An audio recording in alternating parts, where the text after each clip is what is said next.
Hey guys, in today's video, more foreigner problems.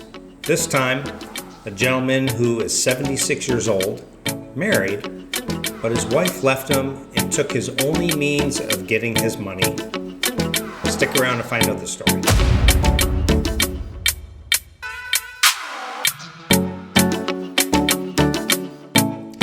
Alright guys, so this gentleman reached out to me.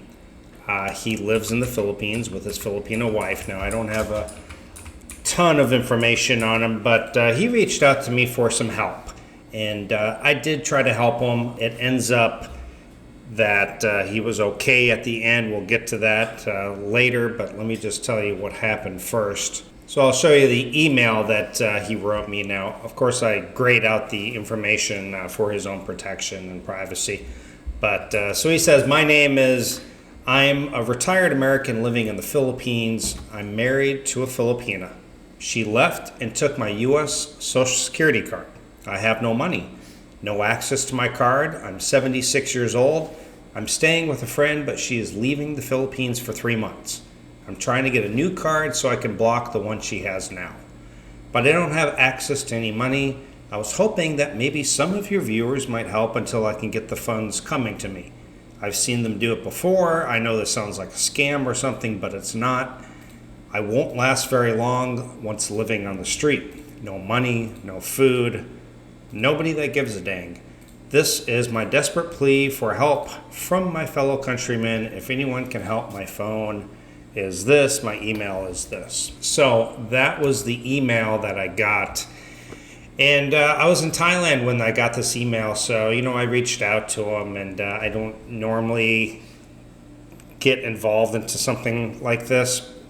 Now, I know in the past, like Paul had helped out John, but he knew John from prior, and he was able to meet him face to face. Now, this guy, I don't know exactly where he lives in the Philippines. I think maybe a different island than where I'm at.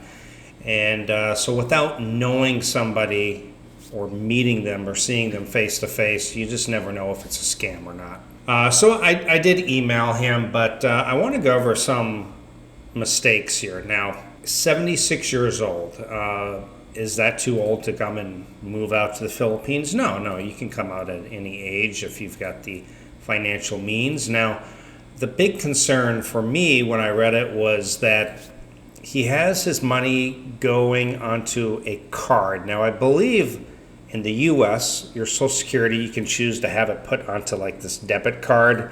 I think it's got like a Visa, MasterCard logo. Somebody can correct me down in the comments. I don't know for sure, but other people have told me about this. And I guess you can withdraw from it like regular cash withdrawals, like an ATM. You can use it to make purchases online, things like that. Now, the problem is that you really, okay, so for example, the wife takes the card, don't know why he couldn't call Social Security and have the card stopped. However, there goes his access to his money. Now, if you, like I always preach, keep your bank in the U.S. or Australia or Canada or wherever and have your money go into that. And if something like this happened, you could call them up and cancel the card, freeze the card, and then you'd still be able to use that routing and the account number and wire yourself money through like Western Union or Zoom or any of the other cash remittance offices. So that was my first thing that I thought of. The second thing is the lack of multiple ways to access money. And I preach this so much, and I know I've talked about it before, but this example leads me to talking about it again. Now, for myself personally, I have my U.S. bank with the card. I have a PayPal with a business account with a debit card. I also have a Wise account. I highly recommend it. I got the link down in the description to sign up. And then you can use that to transfer money into from your bank into Wise. And I've got the debit card. I can transfer that money into GCash and use that. I can use it to transfer into a Philippines bank account. So I always say 3 ways to access your money. And then, of course, if I needed to wire myself money, I could just sign up through Western Union or one of the cash remittance offices. So really there's 4. 2 is not enough. 3 for me is the magic number. And so that was the second mistake that I saw. Another mistake is I can't say it's a mistake. It's his wife. It's somebody he should have trusted, right? I mean, you get married, you should be able to trust your partner. You can't do much if the marriage goes sour and she steals your card, right? But again, if he had a bank account that the Social Security was being deposited into, he could have just called them up, froze the card, and again, wired himself money until he could get a card mailed to him or something. And again, not having multiple ways to access your money. So those are 2 major mistakes. So again, I hear this so many times that there's so many foreigners that just come over and they have just one way to access their money.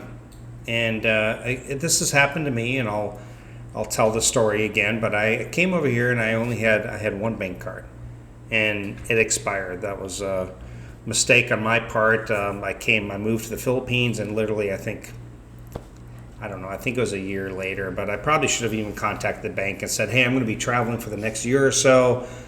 Can you push out the expiration date and send me a new card, and pushing the expiration date even further. Most banks have no problem doing that.